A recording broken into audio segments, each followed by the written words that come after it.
Hey, what's up? I have a terrible video on the Vlogbrothers channel right now. It's terrible, it's terrifying, and and you don't want to watch it. It's about the scariest graph I've ever seen. It talks about why climate change is a bigger deal than we talk about usually. It's very easy to get caught in the frame of like, what's it going to be like in 2100 when the Earth is a complicated system, and so like the sea level rise that we're experiencing right now is not because of, which we are, is not because of the CO2 that we released today or this year. It's because of the CO2 we released a long time ago, like including up to like, the 1800s. The accumulation of CO2 continues to pile upon itself, of course. So like there's that element of it where like the majority of the CO2 in the atmosphere is not stuff we released this year. It's stuff that's sticking around. It takes a while for it to get absorbed by the Earth and biological and physical systems. That's only part of it. The bigger part is that like the warming that we have already experienced is not yet done melting the ice that it's going to melt, because ice doesn't melt immediately. Especially if you're talking about like a 0.5 degree temperature increase, which is what we've seen so far. Imagine a piece of ice at 32.5 degrees. Like, it's gonna melt eventually, but it's not gonna melt immediately. And it's more complicated than that for a lot of different reasons.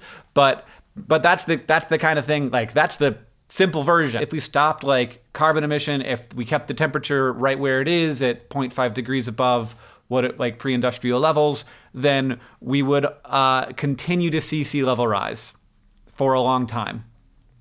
Now, there are a couple of things that I want to talk about re-global warming, re-climate change. The first one is that like this argument about what to call it infuriates me, because it's like, what's the best optics? Global warming is scarier sounding. Climate change is more accurate, but it doesn't sound it because people like change. Change is good.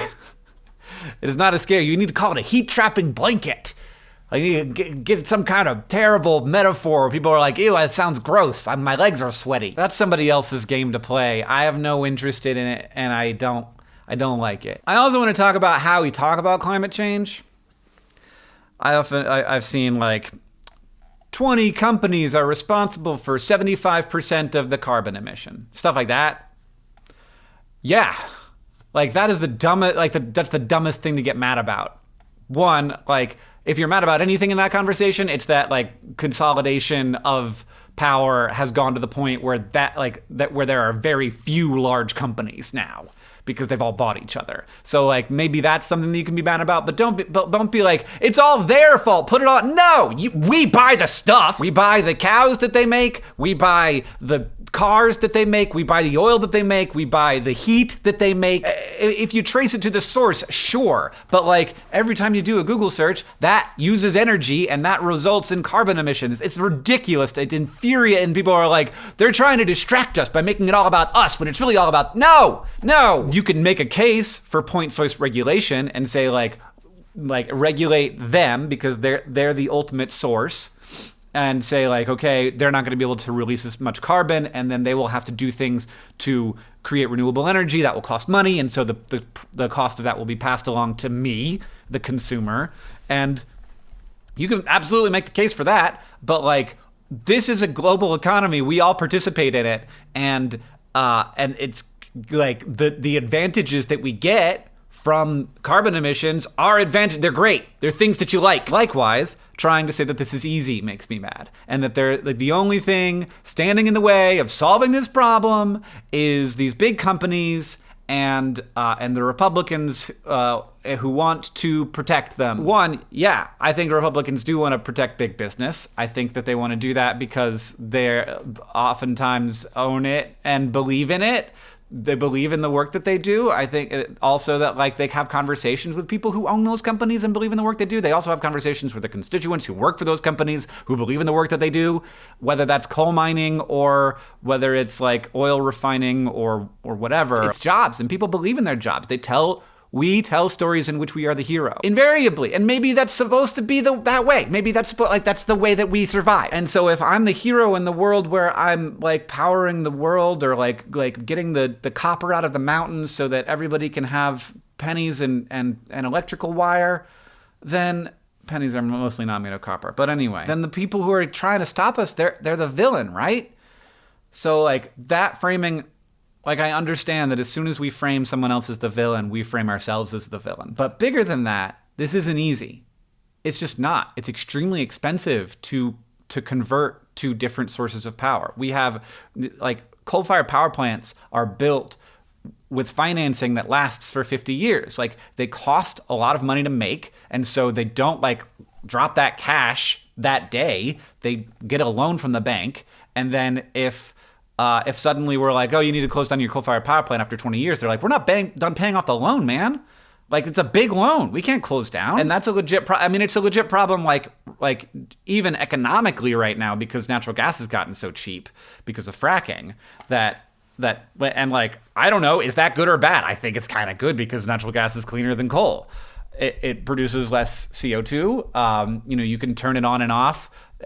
Coal-fired power plants have to be on all the time. They never turn off. They always produce the exact same amount of electricity. So at night, we produce way more electricity than we need, which is something that no one ever tells you. So like in the middle of the night, go ahead, microwave 1,000 baked potatoes. Like, it costs nothing to the carbon footprint. Like, it's complicated stuff. Natural gas plants, they turn on and off. And there are different kinds of power that can do that. Like hydroelectric plants can turn on at peak times and turn off. Nuclear power plants are on all the time. Complicated stuff. But the point is that it's expensive to make these shifts. It's not just the investment in the new thing, it's also the investment we've already done in the old thing. As we, make that shift, like, I totally think that we should look at the ultimate cost of how much climate change is going to cost us and say, like, well, we can save that money now. But that's a hard thing to do. To say, like, we can't take out a loan on the money we're going to save in 2100, which is a lot. If we could do that, if we could stop climate change right now, we would save, according to one report, $14 trillion a year. And that's not in like stuff that we're spending. It's in mostly it's in lost productivity. It's in like people having to leave their homes because it's gotten too hot where they live.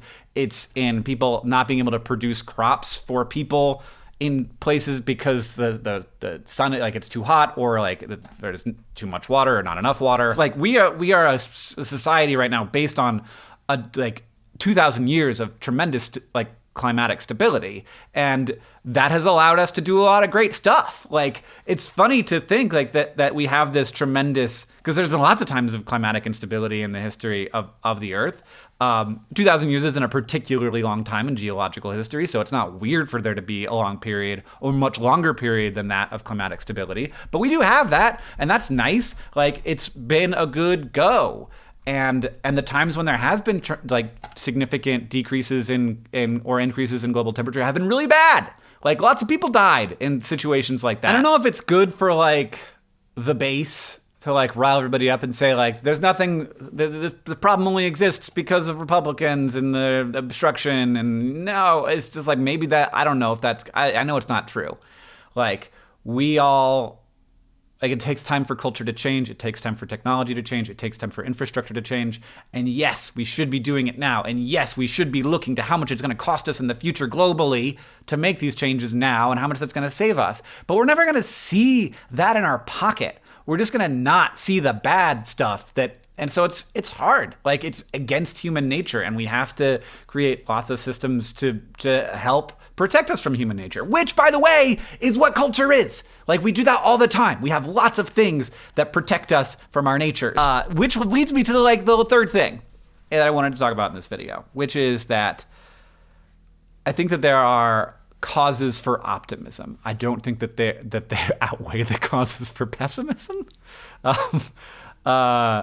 So if that made sense, but I think that there are causes for optimism. I think that we've seen humans fix big problems before. And you're like, what problems? And I'm like, I mean, every time the population of humans increased, you can see that as like, what a burden we are placing on the earth. Or you can see it as families not having their children die. Population increase is a sign of like human problem solving. And every time human population didn't increase until really recently, it was because of like mortality. It was because of tragedy. Like, that was the reason. That is a big problem that we have solved time and time again. So, I was talking about problem solving, not about population. I don't know what the problem solving looks like. I think that we've got things on the horizon. We've got solar panels, electric cars, we've got renewable energy, geothermal, maybe even nuclear if we can do that in a safe way. We've got a lot of that stuff.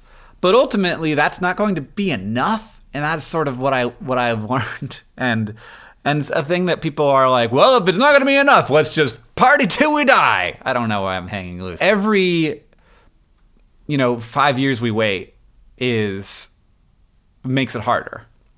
But like ultimately, whether these technologies are things that people have already thought of, like, switching to renewable, sequestering carbon, geoengineering.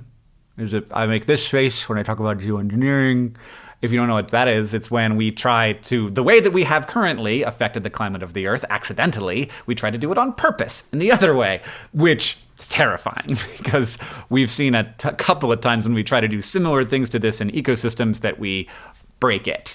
And then it's broken and you can't fix it. If you have an invasive species and you introduce a new species to prey on that invasive species, sometimes you end up in a world where the new species is more invasive than the old species and doesn't actually even take care of the invasive species. It eats all the other things. If we are trying to say like, oh, well, carbon dioxide is increasing the temperature of the Earth, maybe we can put some chemicals in the atmosphere that's going to create sun-blocking chemicals that will then decrease the temperature of the Earth, which, by the way, the Earth has done to itself, and we've seen it happen when sulfur compounds are released by volcanoes. Like we have on record that decreasing global temperatures by 0.5 degree. And so maybe we can let the Earth do some experiments like that, or maybe we can study some previous experiments that the Earth did on itself to see how to not make that go overboard. And maybe we can do it like sort of one at a time kind of stuff. And then like you also have things like if you're talking about, trying to mitigate the impacts that we've already got, maybe it won't cost $14 trillion. Maybe there are things that we can do. Maybe we get better desalination plants so that we can have, we can continue to provide water for people who are in places where maybe they're not going to have as much water. Maybe we can have like solar mirrors reflecting light away from areas so that they aren't as hot, so that they remain livable in the summers. This is crazy ideas, but I think that we've done crazy ideas before. I have some of that hope. That were like long-term optimism about like the survival ability of humans. The problem is that we have to experience like almost invariably, invariably so far, but like I'm not saying that this can't be done. We tend to have to experience the tremendous negative impact before we start to create a solution. And the way that climate works, we don't experience the impact of what we're doing today. We experience it much later. That makes it really hard. That makes it a hard problem to solve. And I think it's hard. Like, I understand people who don't want to spend the economic costs now to solve a problem that looks abstract and that they don't see as proven. But it often seems to me that it doesn't seem proven to them because they don't want to see it as proven because they're doing okay right now. You're going to have a bias in which you're the hero of the story. And I really do understand, like I have sort of like a weird amount of sympathy for people who have spent a lot of their lives like in their minds making the world better by providing all of the things that we see as luxuries, and then having us like turn around and be like, you're bad, you're terrible and evil, you've destroyed the planet, but also thank you for my internet and car and flights to see, a concert. Ultimately, if you're going to be mad at the people who are refining the oil and drilling the oil, and like, you also have to be mad at yourself for being the one who burns it. And maybe that makes it not anger. Maybe it makes it more compassion and understanding and a place of like, how do we shift culture and how do we work together to solve probably the biggest problem that humans are ever going to solve, at least until the next one.